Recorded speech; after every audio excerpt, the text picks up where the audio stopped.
Hey guys, Arkansas Plinker here.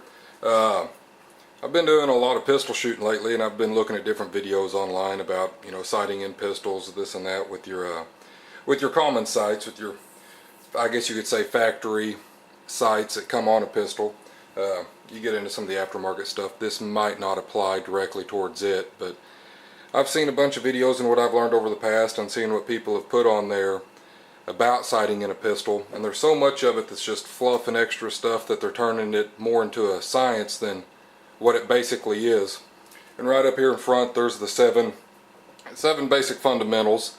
The seventh one, follow through, that applies to some of your more precision shooting, some of your IDPA and USPSA stuff.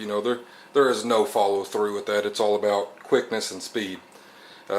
But the rest of them definitely play a huge role, and I think your trigger control is the biggest, but all those do play a factor. And whenever you go to sight one in, here's a paper here. I'm not in the video so y'all can see the smaller writing I did. That shows how to sight one in. The cross there in the middle, that's the center of your target, and say you're shooting to the right of it, you just take your sights, if you want to bring it back to center, and move them to the left, and that would line it back up. And vice versa, if you're shooting to the right, you would bring that to the right, and that would line it up to be better. And then down here on the bottom too, you're looking at that, you would have to bring your rear sight up if you're shooting low, and that'd line it back up, and vice versa, if you're shooting up high, you'd have to come back down with the rear sight. And this is all based off the rear sight. Some of your aftermarket sights, you can adjust the post and this and that, and this doesn't apply to that as much. This is just your basic factory, I guess you could say, run-of-the-mill open sights on a pistol. And this here, once you do shoot, you can read what your target's doing or what you're doing wrong possibly. You got your breaking up and breaking down, you're whacking it. And for your vertical, your up and down, your bullet weight might play a factor in that as well, so don't be afraid to try a lighter or heavier bullet, depends on what you're doing with it.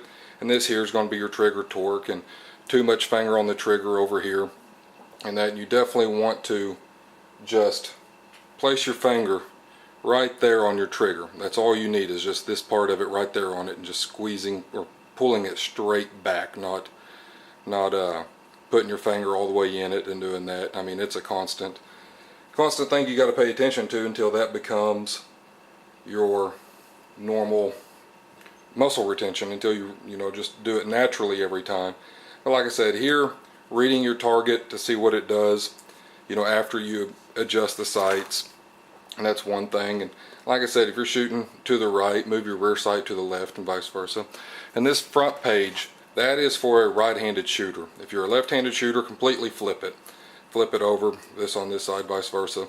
But people are just putting 20-minute videos on here on how to sight in a pistol, and it's much more basic than that. You got your vertical, and you have your left and right for your rear sight, and then these right here, you follow those.